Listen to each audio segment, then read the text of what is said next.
Hey, how's it going? How you been? What's scrapnin'? The weekly scraps, motherfuckers. What's up, guys? Welcome back to the weekly scraps, episode 65. We had a crazy weekend of, I don't want to say crazy, but very controversial weekend. Main event, John Jones versus Dominic Reyes. A lot of people think that there should have been and knew when Bruce Buffer came to announce the scorecards. But that was not the case. But before we get into that, there's been a lot of I'm just really excited because we have a lot of good things going on in the gym right now. We had the previously undefeated weekend when we went 3-0 at CFFC with our guys Kelvin, Nas, and Jiu-Jitsu James. Last weekend, we just had Damian Nelson, one of our amateur fighters, 26 years old. Went over to Long Island out in Huntington. Got it done, second round TKO. So that is a 4-0 start for the year for the team. This upcoming weekend, we have the one and only The Machine. The insane cardio. The nonstop, can't stop, won't stop. Merab Devashili. Going all the way down to New Mexico to take on the tough Casey Kenny. I believe Casey Kenny's ranked 14th or 15th right now in the UFC bantamweight division. So this is a good fight for Merab. Will be a good name for him to kind of stamp his claim and let people know that Merab, the Machine, has arrived. I'll be going out there to help corner our teammate Merab. I believe Al is coming out. I know Dennis Bazookia was talking about coming out. I don't know if he's going to make the trip because he's fighting the very following weekend. So we're going to try to keep this momentum going. We got a lot of good juices flowing in the atmosphere. A lot of the team is feeling good, feeling great. So I'm super pumped up about that. Man, I didn't get to spar with Merab this last week. More than one round. I did one round. He did 3 new bodies. I was his last round. First round, he went with James. Second round, he went with our guy, Naoki Inoue. And then the third round, I jumped in there with him. And let's just say the guy is the machine for a reason. I know I got one hand, so I'm not really cracking with the right yet. But I'm giving him some pretty solid looks, try to really mimic Casey Kenny as best as I can, giving him the southpaw looks and really pushing the pace with those takedowns. And, man, he's killing it. He's looking phenomenal. I'm just super pumped up about that fight. I think it's going to be a potential performance of the night bonus. And you heard it here first, guys. You heard it here first. Other than that, man, I'm doing a lot of PT trying to recover the wrist, get the range of motion going. And I think I've been doing this every week on the podcast, and it's getting better little by little. It's almost like a wave, like a duck.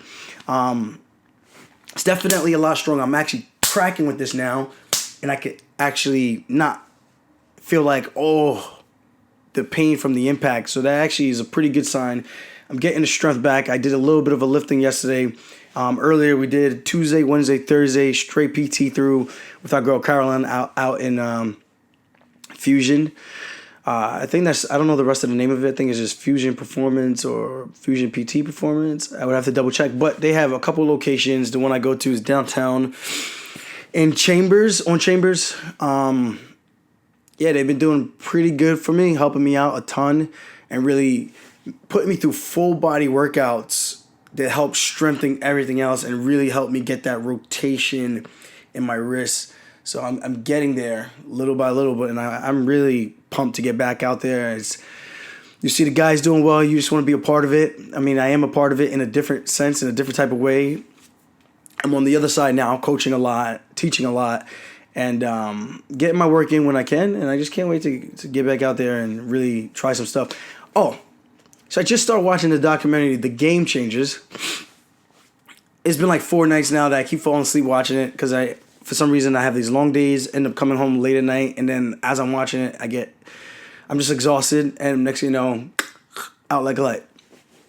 But Wyman and I were talking, and he really put this planting the seed where we were talking about the plant-based diet and the stuff that it does for your performance, and watching some of the science that these guys were bringing to the table. And I can't wait to watch the debate between, I believe, James Wilkes, the guy who was predominantly the main star in the GameChangers documentary on Netflix, and another guy who tried to debunk the video. Well, he did debunk the video, And then I guess he told Joe Rogan he would like to debate him, told him to bring him on and I'll debate him. And supposedly that was like some really, really good talk, good conversation as per Chris. So I can't wait to go check that out and see what's going to happen with that. And I'm already leaning towards trying it. I'm trying to up more. So after I watched the clip, the few minutes of it, I think I'm about 40 minutes in, I bought some raw almonds. I bought some oranges, some grapes. I bought a bin thing of spring mix lettuce. Spring mix. I just call it spring mix. Leaves. They're leaves. The stuff like the rabbits would eat. You know, I'm so used to thinking I should be eating like the cavemans. And I know Conor McGregor, they had a piece on him talking about he was eating a ton of steak, like 2 steaks a day or something like that. Something ridiculous. And they showed the difference between eating a bean burrito and a burrito with like chicken or meat in it. So they did that, and they had 3 test subjects, all high-level athletes, and they had them all try the same thing at once, spun their blood to get the plasma to separate, and the ones with the meats all had the plasma that was super cloudy, and then all of them had the bean burrito and was super clear. The plasma was clear, and that goes to show you that the science that they're saying, man, the stuff behind it is very, very true. They say there's a window about 6 to 8 hours that your body still feels that effect of eating those things. The any type of poultry, for lack of better words. So that had me thinking like, well, that kind of makes a lot of sense because on fight day, I normally don't eat a ton of like poultry. In the morning, I would have like maybe like a piece of bacon, maybe, or a piece of sausage link. But for the most part, I'm having eggs, waffles or pancakes, OJ, stuff like that, my fruits. And that's really it. I don't eat heavy on fight day, and I just kind of just pound the fluids, stay super hydrated. And then when midday comes, I take a nap. I wake up like right around 3, 4 o'clock. I get ready to go, get on the bus, pack my stuff, do my mental rehearsal, and then I'm boom. Now we're on the bus and we're going to the arena and getting ready for business. So when I look at that and I look at a guy like Merab, who predominantly eats super healthy, super clean, and his gas tank, it makes sense. Like, there's been times I've tried to come in sparring like 2-3 hours after eating chicken or fried chicken. I know it's fried. Fried is never good. But any type of heavy meat products. And I would feel it. Like, it would just be sitting heavy in my body in comparison to like a weekend when I spar. So if I spar on a Thursday, which we normally do, and I spar on a Saturday morning or Saturday afternoon, I don't eat Saturday afternoon. I typically do a fast, maybe a protein shake, and it's plant-based. And those are usually my better sessions compared to Thursday nights. Thursday nights are usually rough for me because the stuff that I eat prior to during the day. And it's starting to all click, make sense. And I'm just like, there must be something to this. And that's before I watch this video, half of this video, I should say. And I look at, like I said, I look at Merab. I'm like, this guy just doesn't stop. And they talk about it. They say when you eat those plant-based proteins and you eat the poultry-based proteins or meats any type of meats that give you protein, there's stuff in it that closes off the blood vessels and make it tighter, constricted, so it makes it harder for blood flow to get through in comparison to the plant-based, which can help dilate it and let the blood flow pass through a lot easier. And when we're talking muscle-bound people like myself, I mean, I'm not pretty ripped up right now, but in general, when I get down to weight, those finite details are the things that are going to make the difference. And I'm like, man, this has gave me a whole new perspective on how I should be thinking about training and how I should be eating. And my main thing is my palate. I just don't like eating shit like that. It's not very tasty, but I'm trying. I'm actively trying, and hopefully eventually I can make the full-on switch and maybe just eat it sparingly when I feel like I want to have a beef patty or some Jamaican food, some oxtail, some curry goat, some curry chicken, them type of thing there, All right, so let's get cracking on this weekend rewind. Oh, man. So, a couple good fights. Yusuf Zalal versus Osalingo, unanimous decision, 30-27 all across the board. Yusuf, I trained with him a couple of times when I was down at X Factory training for Rafael Sunsal in Colorado to get acclimated. He was part of the gym, got to get a lot of good work in with him. And I knew that guy was going to be the future in terms of a guy who will be picked up soon and will be making some noise. He's super talented, super fast, super athletic. And the one thing I like about him, he talks shit. When you talk shit, this shows your type of confidence that you have, especially when you can back it up. And I like that gamesmanship because that's always been the way I've grown up. So I always say that time and time again on this podcast. But it's a true thing, you know. So I like it for that reason, and I like him for that reason. And his skill set definitely backs it up. He looked phenomenal on the feet, gliding out there, just touching, moving, implemented a couple of takedowns, trying to relieve the pressure from Osalingo, and he did his thing. UFC debut, short notice, and had a dominant win. This next fight with Andre Ewell, good fight against Jonathan Martinez, split decision, 29-28. One judge gave it 30-27 for Ewell. Now, my thing is, that kind of foreshadowed the events for later on. The guy who's on the bike, pressuring, and the guy who's stalking him, walking the other opponent down, and I think landing the cleaner strikes.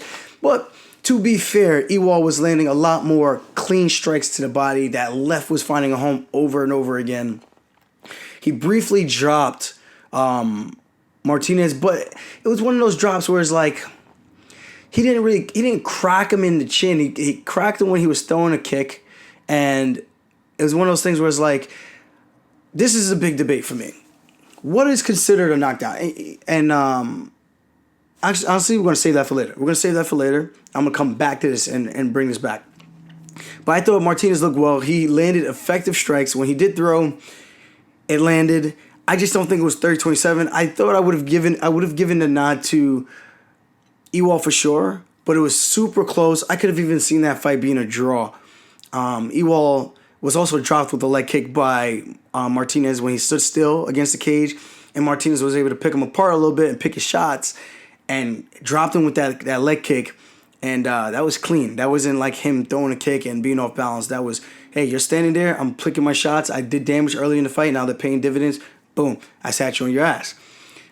So he did good. Both fights, man, both fighters, super entertaining, super competitive. I just don't think that 30-27 was warranted. Honestly, I thought this fight was as close to a draw as it could be. And, yeah, Ewell showed some good stuff, showing some takedown defense. Looks solid out there. And he has those long go-go gadget arms, 75-inch reach at the bantamweight division. That's a lot. That is a lot. Now, the next bantamweight fight, Journey Newsom, he knocks out Domingo Pilarte. First round, 38 seconds. Pilarte comes out, cracks him with the head kick. Gets a little overzealous, puts the pressure on him. And there's nothing wrong with chasing the finish. But sometimes you're the hammer, sometimes you're the nail. And that's the things that you have to come with peace with. Because if you're going to keep pressuring like that, you got to understand that there's a chance that you can get caught. And perfect example would be our, one of our loving and endearing friend, teammate, P. Dragosel, when he fought, I think, Eric Smith or Pat Smith. I think it was Eric Smith. And, he hurts him to the body with the liver shot. Goes in for the kill. He's swinging with his hand from all the way in wazoo and gets cracked with the right hand running in. And it's just one of those things, man. You smell blood. You try to go after and seize the moment, get the kill. And you get caught, and then you become the hunted. So, same situation. Domingo got too close. He's 6 feet tall. There's no reason to even get that close. And I will say this. After getting clipped like that, he threw like a fake one hand, came over, a fake with a one, and came over with that overhand, clapped him, dropped him on his ass. And my takeaway was, maybe if he wasn't as tall for the weight class, meaning evidently you have to dehydrate your body to a certain degree, right? So follow me. If I'm that tall and I'm making 135, where the average person at 135 is generally around 5'6", generally about 5'6", maybe 5'7". You're 6 feet tall. So something's got to give here. Unless you're sticking bones, which he's not. Domingo's pretty shredded. I'm going to say there are some diminishing returns with him making that weight class. Another guy that looks like that is the Montel Jackson, who also, he had a good win. But it gets to the point where it's like your body loses something. And for this, I'm going to say it's the ability to absorb punches. He took one overhand shot, and it was clean on the chin. So don't get me wrong, clean on the chin. But the way he went down looked like he had no chance of even like... You could get cracked and still be like, whoa, and that should wake you up. But if you get cracked one time, I'm not saying Newsom doesn't have power, but it's not like he was running into the punch. He was there in front of him trying to go for the kill and just got cracked with that overhand right. Okay, so if you get cracked like that, then, you know, you don't see it. I felt like that first punch pretty much put him out. I mean, I know he did try to roll to turtle, and he got hit a couple more times, and that was it. But, I mean, that was just clear cut. He got cracked. His head fell back, slammed on the canvas. And all I'm saying is just for speculation, I think he could be losing something in making that weight class being 6 foot tall. You got the frame to go up, put the size on, and not cut as much weight. You might even have more success that way. I know you got the success being a taller guy, but you lose something against the speed department. So, something to think about. Next fight, Mario Bautista versus Miles Johns. Defeats the undefeated fighter in Miles Johns. Mario Bautista looked good. Flying knee into punches. Round 2, 1 minute and 41 seconds left on the clock. Very, very outstanding footwork from Bautista. One thing I will say is Johns, his technique didn't look as clean as Bautista, if you watch him, the way he's throwing his punches, he's nice and long. He's throwing those straight punches super down the pipe. So there's no bend to it. Sometimes I throw my straight punches, and they always tend to throw like at an awkward angle. And it's not intentional. It's just the way I just always end up punching for some reason, it annoys me. Sometimes I wish I can have more control over that. That's just going to take more timing for me to control that. But I guess it does serve its purpose when it could be a little bit more unorthodox. But going back to Bautista, I felt his combinations looked a lot more crisp, a lot more calm, and a little bit cleaner and more technical in comparison to Johns, where Johns was throwing some stuff and he was kind of doing more of a wind-up. I know he clapped him with the right hand, but he threw that right hand and his hand was all the way behind him and slammed it like a sledgehammer on top of Bautista's head. And it dropped him. He even got his hand up at the last second, but it was like a huge club, like, boom. Slammed him down. Bautista gets up, recovered. It doesn't look hurt. It just looks like it caught him off guard, like, yo, this guy has just clubbed me straight to the fucking mat. That's a lot of power. So with that being said, I thought Bautista just looked like the cleaner guy. And over again, he was showing that feint for the knee, trying to go for it, level changing. He was bringing up the knee, trying to hit him. And it was getting closer and closer. The commentators even said something about it. And sure enough, Bautista was able to find a home for the flying knee and got the finish. Yeah, this card was actually really fucking good now that I look at it. A lot of finishes. Now the next one, Kalinn Williams versus Alex Morano. Came out there, UFC debut, did what he was supposed to do, gets the job done in 27 seconds. I don't think you could ask for a better debut than that. Yo, this thing, fucking stay. This mic. Stay. All right. You can't ask for a better debut than that. I think he caught him with the uppercut and then the right hand that put him down. Whatever it was a barrage of punches. And this is a guy definitely to keep an eye on because he looks like he possessed some serious power. And Morano can take a shot. We've seen this before. I've seen it firsthand live. I forgot where it was that he fought. But, yeah, I just received a call from my attorney about the contract. We have a guy in contract right now. All right. But other than that, I seen him firsthand live. He took some damage, and it looked like he could take a shot as well as dish it. I think he got a little overzealous since he was fighting home, and a lot of people were there to support him. And sometimes that pressure gets to you, man, and you want to put on a show, and it might make you fight out of character than you typically would. And Williams went out there and just capitalized. Lauren Murphy versus Andrea Lee, split decision. I wasn't really sure who won that fight, but if you just judge by looks, man, Andrea Lee, you would have thought she was winning the fight. I know Lauren Murphy took her down a couple of times. I missed the first round. But I saw the second and third. It just looked like Andrea was kind of dictating the fight. I don't know. It was a super close fight. Can't really be mad at it, but I did think Andrea did more significant damage. And I think that's pretty evident. I know some people scar and bruise easier than others. But looking at Andrea, it didn't look like much damage was inflicted on her at all. And she also light-skinned. James Krause versus Trevin Giles. Giles wins. Split decision, 29-28, 28-29, 29-28. Both had their moments. First round, Krause, significant moment. Took the fight on about a day's notice. Giles, second round, comes out, pummels him back in control. Third round, Krause starts off strong, looks phenomenal, looks like he might get the job done, touching him a bunch of times with the right hand.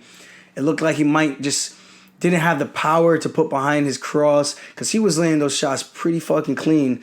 And Giles was just I don't want to say walking through it, but yeah, he was kind of walking through it, absorbing it and wearing it pretty well.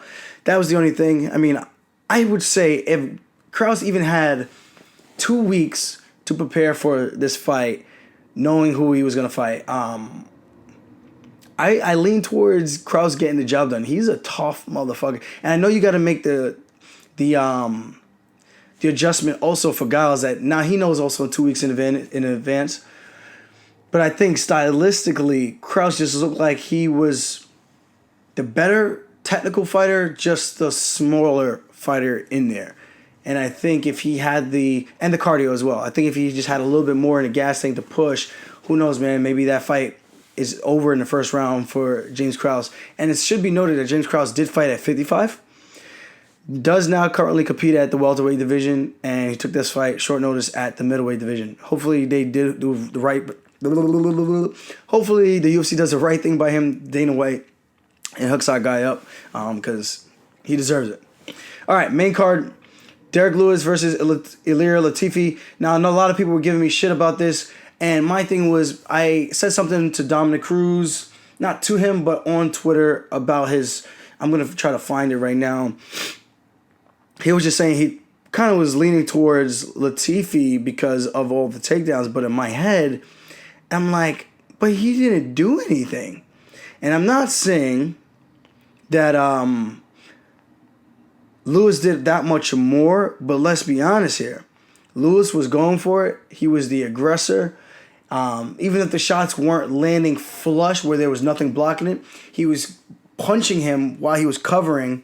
And I would say that's doing more damage. Even though it's punching in the arm, punching the shoulder, that's doing more damage than me getting a takedown and not really offering any type of offense whatsoever. And I know people were talking about the little pity pat punches.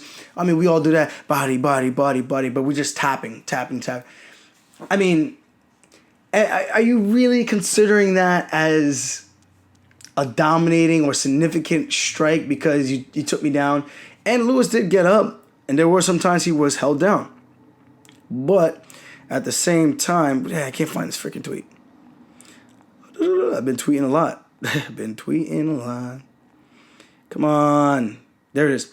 I said, man, Cruz needs to chill the fuck out with that statement. 3 takedowns with 0 damage. I don't care who it is. If you take someone down and do nothing on top and the other guy lands more significant shots on the feet, he should, quote, win. Pending how much ground control time he has, in my opinion. And that's the key part. Pending how much ground control time he has. And I think that's very fair to say. So, if the fight's 15 minutes, which this was, and I take you down for 14 minutes, let's not say 14, let's say 12. That leaves about roughly 1 minute in each round for the other guy to be on the feet, maybe landing some strikes, maybe a lot of circling. Then the guy with the 12 minutes of control time, he should win the fight, right? That makes sense. It's pretty logical to assume that.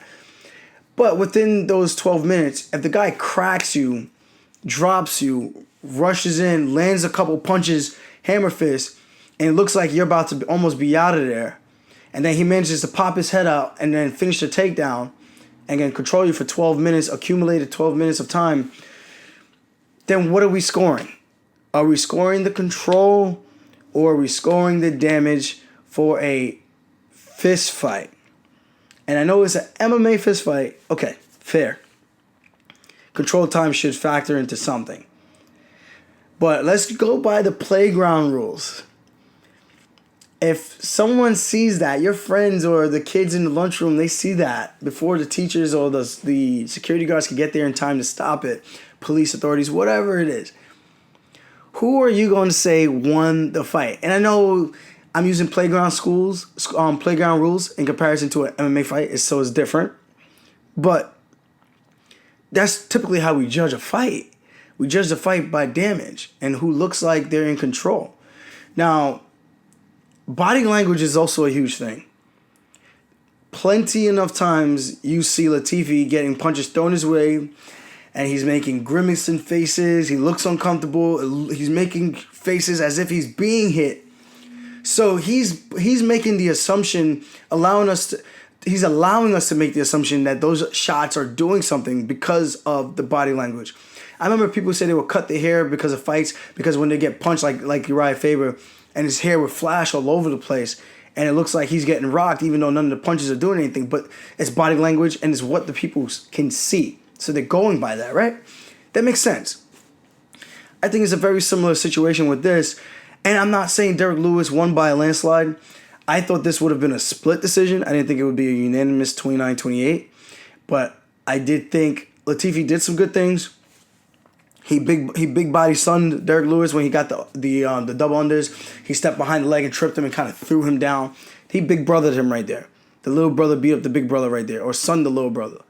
So that was cool. But I think Latifi's kryptonite has always been that when he takes guys down, he does not do damage. Posture up, rain down a couple heavy shots, make it look good for the camera, make it look good for the fans and the judges, then go back and clamp down on your opponent. It gives the illusion that you're controlling the fight and you're trying to finish.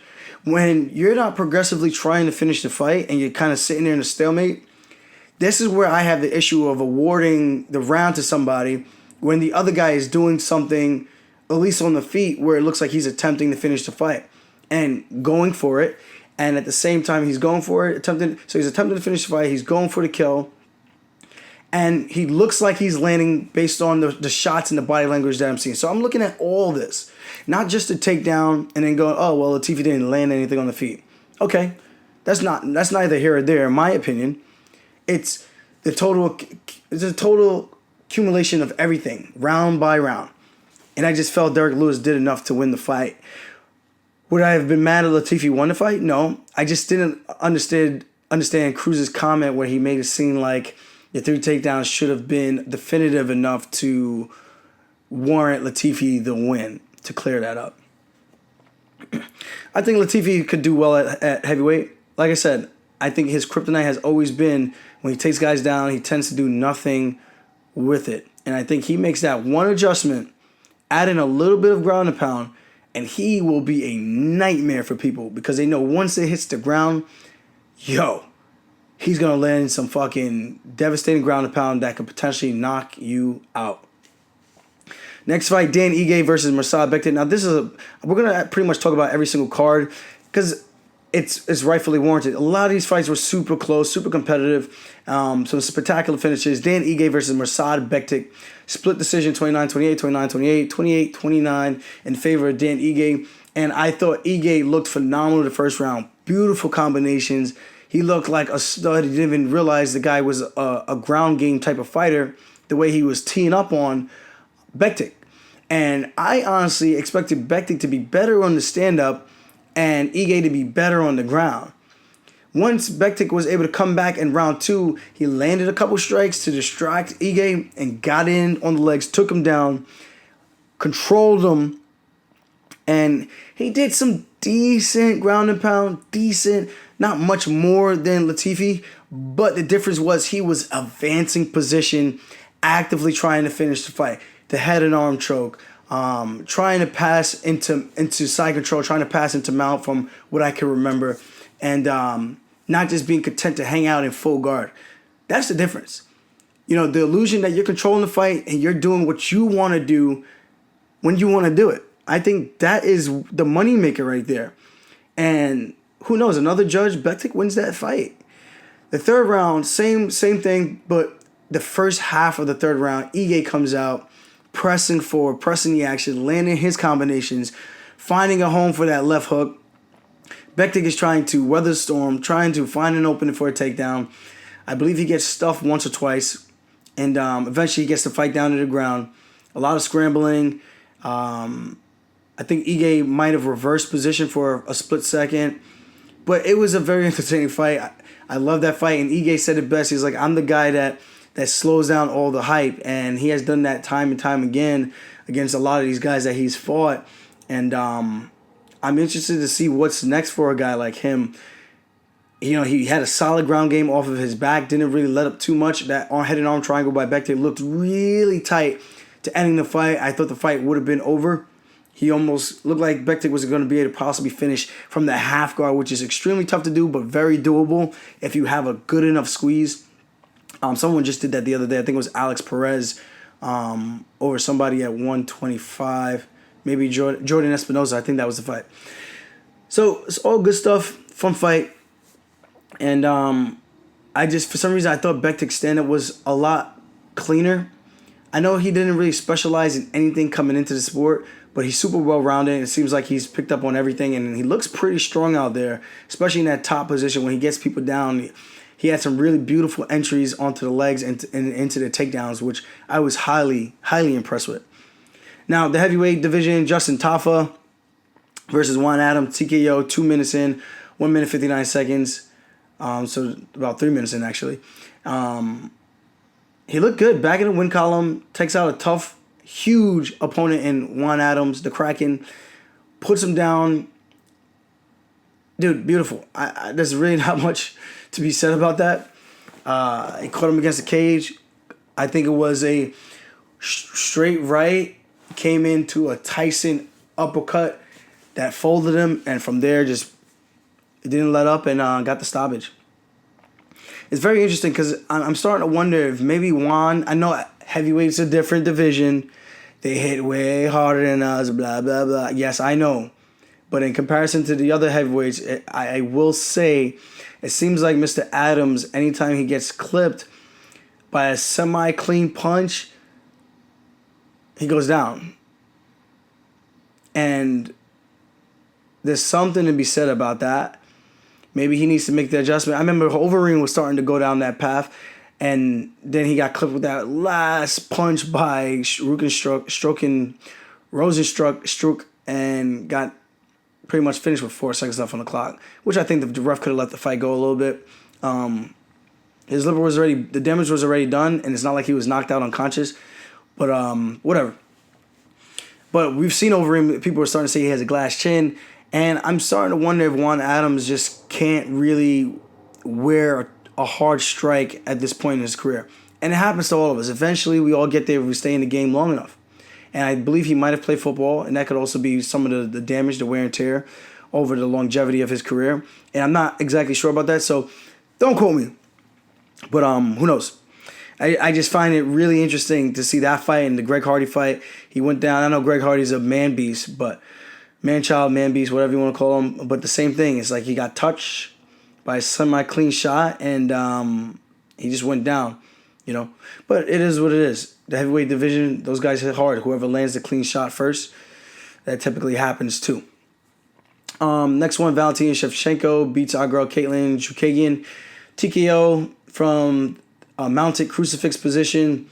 Valentina just looked so good. Had an answer for everything Caitlin threw.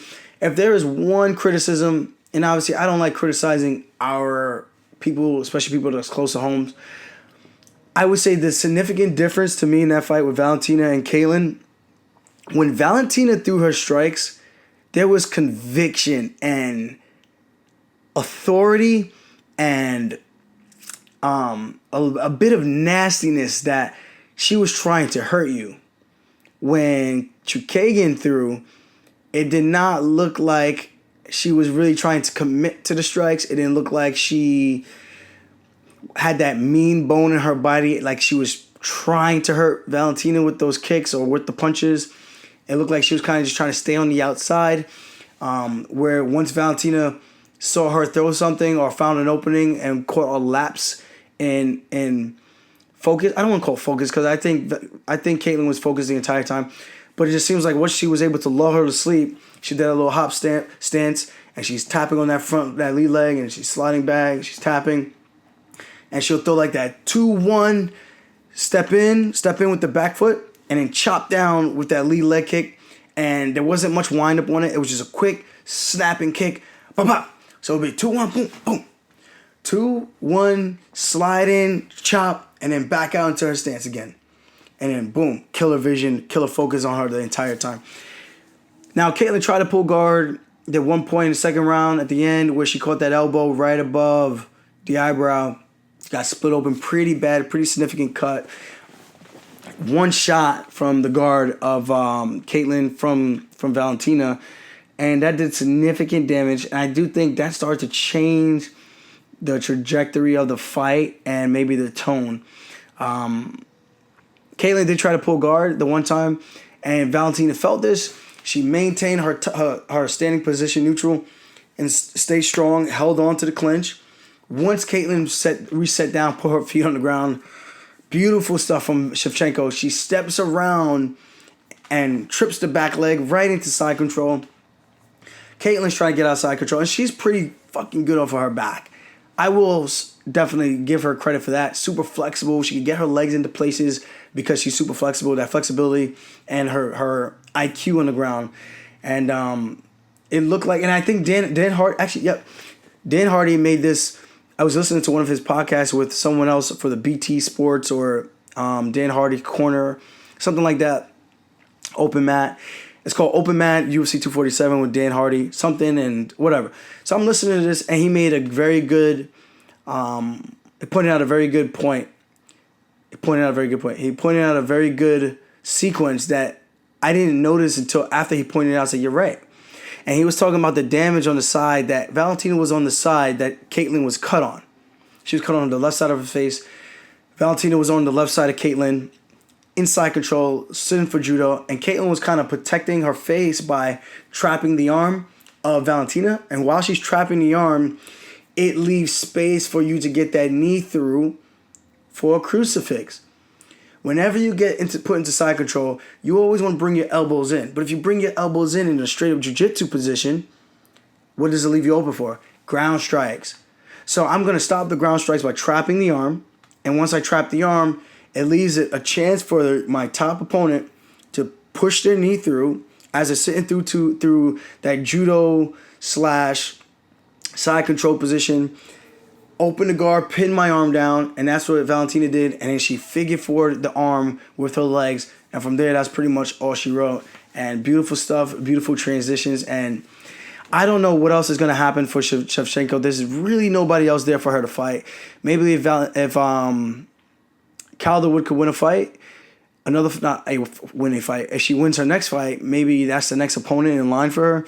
I know they mentioned Jennifer Maia. There's not a ton of challenges right now that are very intriguing that you could be like, oh, I'm definitely interested in that.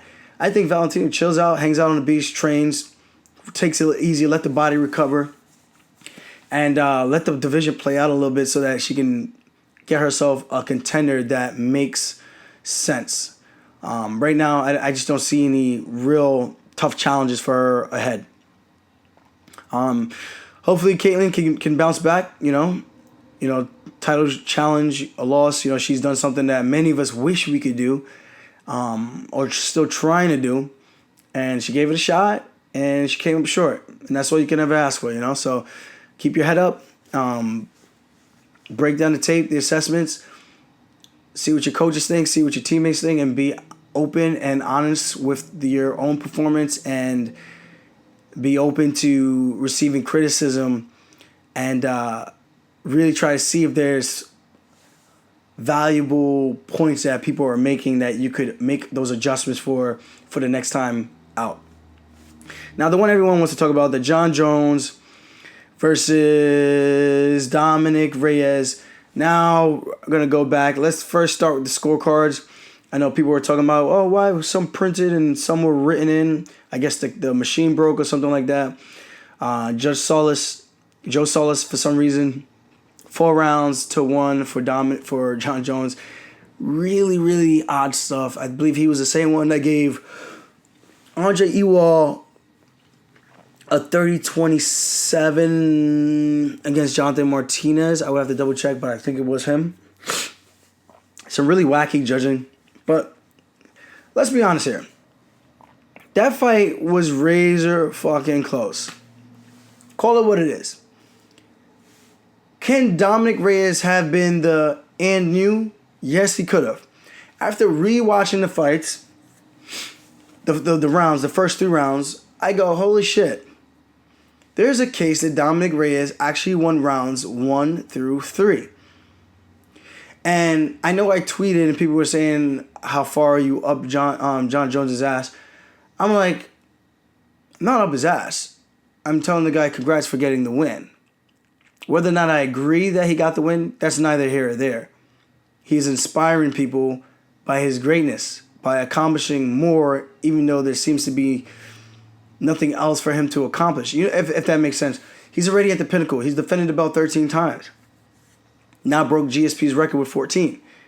So, with that being said, that's greatness. That's history. That's a record that might not be touched in God knows how long, or probably ever. Probably not even in our lifetime. So, for me to say that, that's me paying my respects. When the Lakers win the championship over and over again with Kobe Bryant, I'm not a huge Lakers fan, but I respect greatness. Congrats, guys. You guys continue to inspire people who want to be great also. LeBron James, who want to be great also. Stephen Curry, who want to be great also. That's all that is. Some people are they get so fucking butthurt. I just don't understand people. Sometimes I just don't get it. It's like they can't get out of their own ways and that they're such fucking haters. It's insane to me. It's really odd how people can be just straight up haters. Whatever. Let's call it what it is. Just hating for no fucking reason. The guy makes a ton of money. He does what he does for a living. He got the nod. Don't be mad at him. Be mad at the fucking judges. As simple as that. Now, for me, on the other hand, like I said, back to what I was saying. After rewatching the fights, I think there's a very good argument that Dominic Reyes potentially won the first 3 rounds, and you could also make an argument that he won the first 4 rounds. Now, I know John got the takedown in the 4th and the 5th briefly, and Reyes got up, and I know Jones was saying that the takedowns were the difference. But in my personal opinion, I don't know if those takedowns really warranted much. The only thing that I can say, so there's a couple of ways to dissect this. Getting a takedown with no damage, the main thing I would say, it allows people to, allows your opponent to now worry about the takedown, because if they constantly keep getting taken down, it throws off their rhythm, throws off their tempo. Now they can't just sit there and strike the way that they want to strike. They have to respect that the takedowns are coming. That is the whole point of going for takedowns. Mixed martial arts, mixing up the fight, not boxing martial arts or kickboxing martial art. And I think John did that really, really well in the 4th and the 5th. But like I said, you can also make the argument that Reyes won the 4th round because that's how close it was. In terms of the strikes landed, Reyes getting right back up. Both guys expending energy on going for the takedown, expending energy and getting up from the takedown. There's a lot to factor in. I can't call it. I'm not a judge. I can only go by the scoring system and what they tell us, and that's pretty much it. First 3 rounds, you could also make an argument that Jones won the 2nd round. At best, or at worst, that round is a draw, because both guys landed super evenly in that fight. There's a point where Dominic Reyes, I think, is about the 4-minute mark. He blitzes John, and it looks like John is running away, trying to get out of danger, and Reyes feels like he might hurt John or think he has him, and he's trying to chase him and trying to tee him up, and then he finally gets him against the cage, and he's throwing punches. A lot of it missed. A lot of those strikes missed. Go back and watch it and tell me if I'm fucking crazy. John weaving, almost Ali style. And this is not ring ropes because you can't lean back like you could do against ropes. This is a cage. So he's forward. He's got his stance still, and he's leaning forward, covering. John Jones got those big ass fingers and hands, and then he's leaning back. Reyes is trying to throw an uppercut. He comes up short. John's slipping. He's going around in circles. Come back. Does a head pull. Dominic Reyes misses, and I'm watching. I'm like, man, when I was drunk and watching it with people and we were all talking and not really fully focused on watching the fight in terms of scoring it, this looked a lot different. It looked like, man, Reyes dominated that round. He had a moment. And I watched it again today. I'm like, was that really a moment? I mean, it was a moment that got the fans excited. It makes you think like, oh shit, he's got him reeling. He got him hurt. But when you watch it again, you're like, this is not the way I remember it. I don't remember it being like that. I thought he was actually hurt. No, he wasn't hurt. So that's the difference. But for the rest of that round, I would argue that John was landing the equal amount of strikes. I think they both landed equally. And I think John might have landed the cleaner of those strikes. Reyes threw more, but John landed at a higher accuracy rate and landed the more cleaner shots where he threw a jab, pop. You see Reyes react to it. His head pops up. You see John go to the body. You see him attack the knees. You see Reyes did throw a nice body kick, though. That was clean as fuck. But for the majority of it, I think the rounds was so close that it's hard for me to say it was a robbery. I'm a John fan. Now I'm a Reyes fan. I'm just a fan of mixed martial arts in general. So I have no horse in the race. I'm leaning towards John because I went to school with John. He got me started with MMA. I'm leaning towards John Jones before the fight starts. Now, during the fight, whoever wins, may the best man fucking win. That's how I am. Unless you're my teammate and you're actively with me, my teammate ride or die. That's it. With that being said, I'm watching and I'm reassessing, and I'm seeing how the scoring could be all over the place. You have some people who had it 4-1 to Reyes. Some people had it 4-1 to Jones. Some people had it 3-2 to Reyes. Some people had it 3-2 to Jones. If there was ever a time for a fight to be a draw, it would have been this one. No guy got a clear-cut decision ahead. The same thing with the Gustafsson fight. I watched that fight probably 20 times, and I still feel Gustafsson did enough to beat John. 100%. Where with this fight, I don't think Reyes did enough to beat John. I don't think he did less enough to lose to John. That is the difference. John had those championship rounds with Gustafsson where he definitely edged him out with those elbows in the fourth and the fifth against Gustafsson. And those first 3 rounds, I thought Gustafsson ran away with it. I thought it was pretty clear cut that Gustafsson was winning on his bike, touching and moving with the cleaner boxing. You know, Jones worked on his boxing. I will say the difference in the Reyes and Jones fight, Reyes packed some punching power. But John weathered the storm, was blocking, rolling with the punches. Now, here's my thing that I've been trying to figure out. Knockdowns. Round 1, Jones gets knocked down. He gets sat on his butt. He gets up really quick. Jones was going for a kick. Reyes' game plan, whenever Jones goes for a kick, crash the kick, stifle it with punches. You stifle the kick with punches. This point, you're on one foot, and it makes it really difficult to maintain balance. When someone's blitzing in, you're on one leg, you're leaning backwards, and you get cracked with a punch. You can't defy gravity. You can't defy the odds that you're not going to fall backwards. You have to. You're on one leg, I push you over, you're going to fall. Now, do we consider that a knockdown? That's my thing. If you give that the knockdown, yes, then Dominic definitely wins round 1. Even though I thought he won round 1 regardless. Take that away, I still think he did enough. Landed more, cleaner strikes than Jones, more volume, and I thought he set the tempo of the rest of the fight with that. I did think that Reyes was going to eventually slow down and get tired. He didn't really slow down until the 4th and arguably until the 5th round. And you could argue that he made a gesture that he caught a second wind in the fourth and fifth rounds where he looked like, okay, he's back in this. He's not as exhausted as we thought he was going to be. So there's a lot to be taken away from this fight. Is Jon Jones the greatest of all time? I'm going to say arguably yes. He's had a heck of a killer's row of challenges. Dominic Reyes is a new breed. Yes.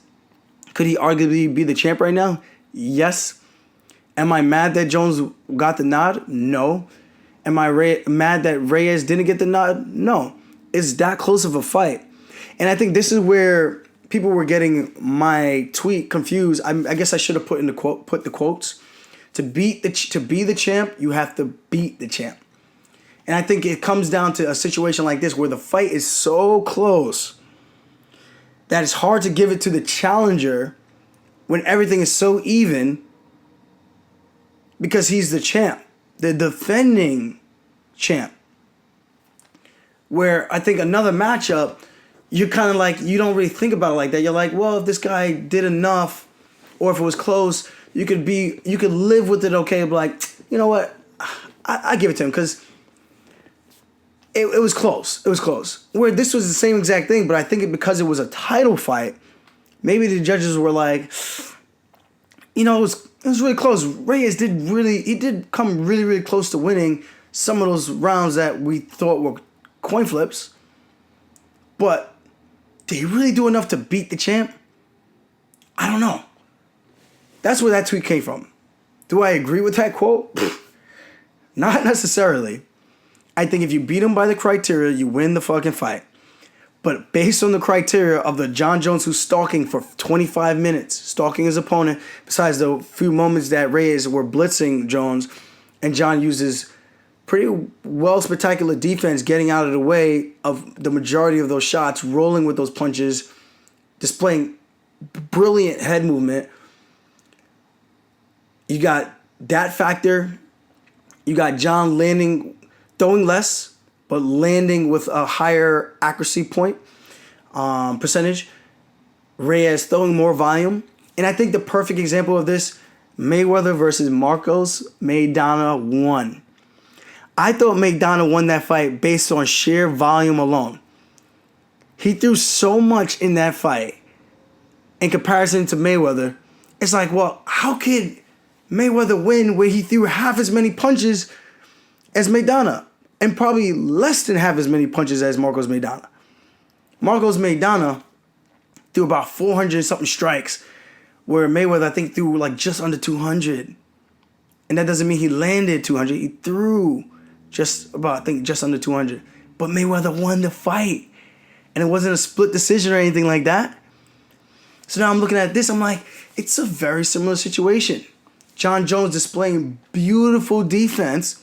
Yes, Dominic Reyes landed a lot of clean strikes. Yes, he did.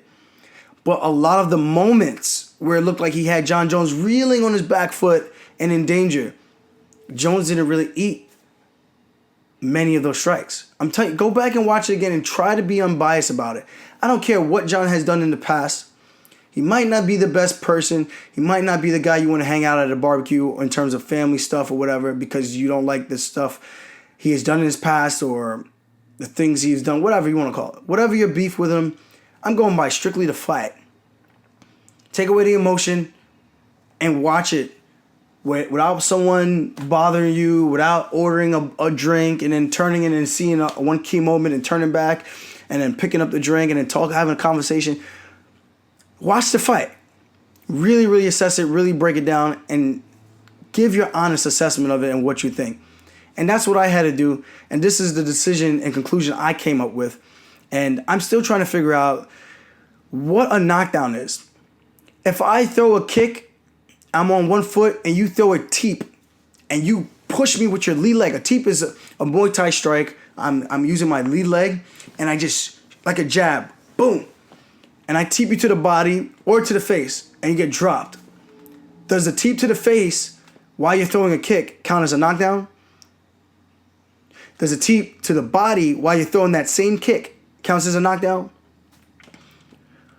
Now, if I punch you in your shoulder and it looks like we're in an exchange and you hit my shoulder and I fall, is that a knockdown? But it looks like in the midst of everything, But if I connect to your chin and I sit you on your ass, that's a knockdown. If I'm throwing a kick and instead of you throwing that punch to my body, you catch me on the chin while I'm throwing a kick, is that a knockdown? There's so many finite details that we have to sort through when we're watching these fights to really go, is this the way I should properly be scoring this? Should I be looking at it like this from this angle? Or do I give this guy points based on this moment because I think that moment is greater than this? There's so much that goes into it. That's why I'm glad I'm not a judge. I can only go based on what I know and what the judging and scoring criteria is. And based on what I know is the majority of the thing is it's a fucking fist fight at the end of the day.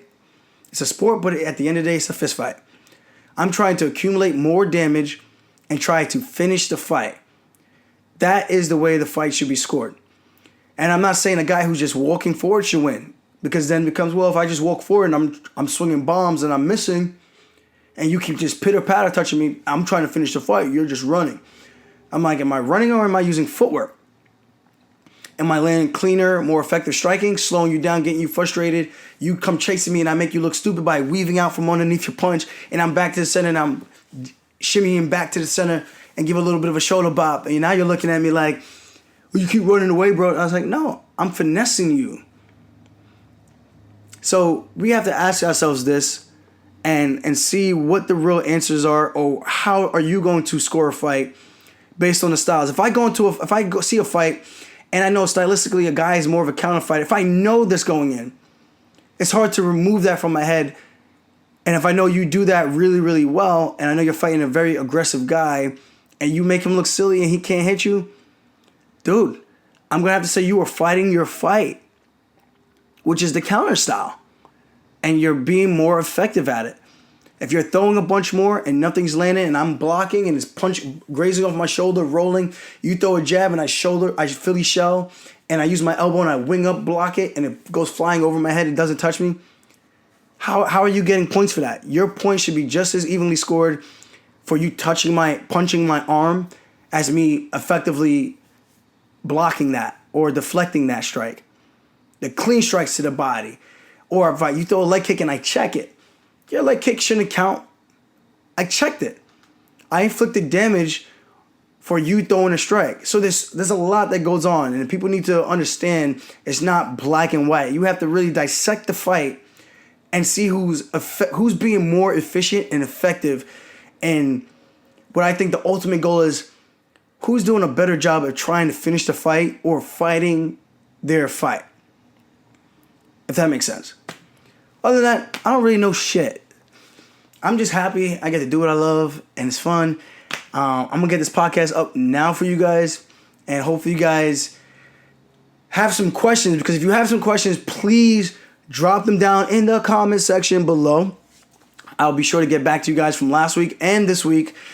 Today, I'm getting ready to leave for New Mexico. I got to pack tonight and get ready to bounce tomorrow afternoon. And I'll be on the West Coast. It's kind of like, not Midwest. I guess it's kind of the West Coast. West side of the states, at least.